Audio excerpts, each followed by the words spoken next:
Edgar G. Ulmer was a director during the early days of sound film, working at Universal under Carl Laemmle until Ulmer decided to start an affair with the wife of Laemmle's nephew, which led to Ulmer being blacklisted from the industry despite directing such classics as The Black Cat.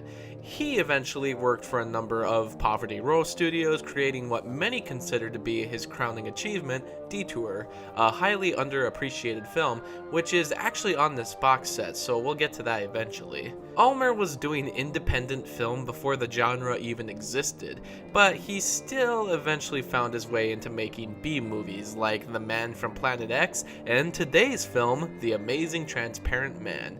Released in 1960, this film stars Douglas Kennedy as a criminal who specializes in breaking into bank vaults. A man named Kenner breaks him out of prison, only in hopes of utilizing his skills to make a fortune and steal nuclear devices. With the help of Dr. Olaf, he turns Kennedy's character Faust into an invisible man. Okay, let me correct myself. He becomes a transparent man. Obviously, this is a blatant ripoff of the Universal Invisible Man series. In fact, there's a scene where they test a device on a guinea pig that looks almost identical to a scene from The Invisible Man Returns. It gave me hardcore deja vu. It's a ripoff, but that doesn't immediately make me write the film off. What does is the bad story that's written. At 57 minutes, this is the shortest film on this box set so far, and it definitely rushes what could have been a satisfying movie. Krenner has to be one of the dumbest villains I've seen in recent memory. He kidnaps Faust and needs his professional skill of breaking into vaults, which leads to him turning Faust invisible. However, Krenner doesn't do any kind of blackmail, threats, or security to force Faust into doing so. Even when Faust is turned invisible, he doesn't strap him down with chains or straps, so what happens? Well, Faust is invisible, he gets up, and he turns against Krenner, yet still decides to work with him, I guess. Okay, Faust is kind of an idiot too. But then Krenner is talking about wanting an invisible army.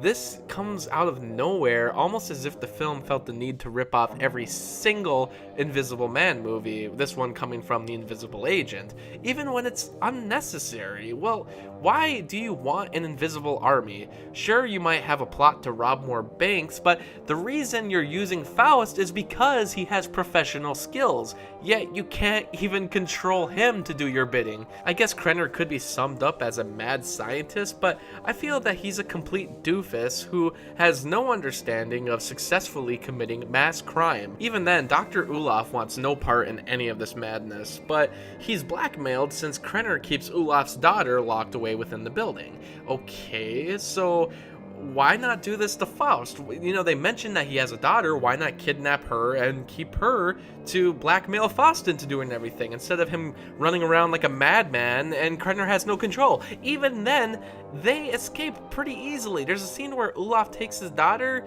after Faust frees them and they just leave. I could go into the female characters, but really the main one is hardly in the movie. If you want to see the femme fatale done well, watch Ulmer's other film Detour. Here it seems like they tried to emulate that kind of character, but they didn't put in the extra detail, so her character is very underwritten. In the end, there's a fight between Krenner and Faust, which causes a nuclear reaction to occur, causing the entire house to explode. Boom! It's a pretty intense ending for an otherwise timid film. The final scene has Olaf arrested, with the cops questioning him about his experiments and what they should do with his knowledge of invisibility, and Olaf breaks the fourth wall, asking us, what would you do? What would you do? What? Was that the message of the film? With great power comes great responsibility? Well, I'll tell you what I'd do. I would have gotten the world's greatest vault breaker, actually blackmail the guy into doing my bidding and use good security, use invisibility and force him to steal the money, and then I'd sit on the wealth. In fact, this guy discovered invisibility. Why does he even need to rob a bank? He should be in universities, financing more discoveries.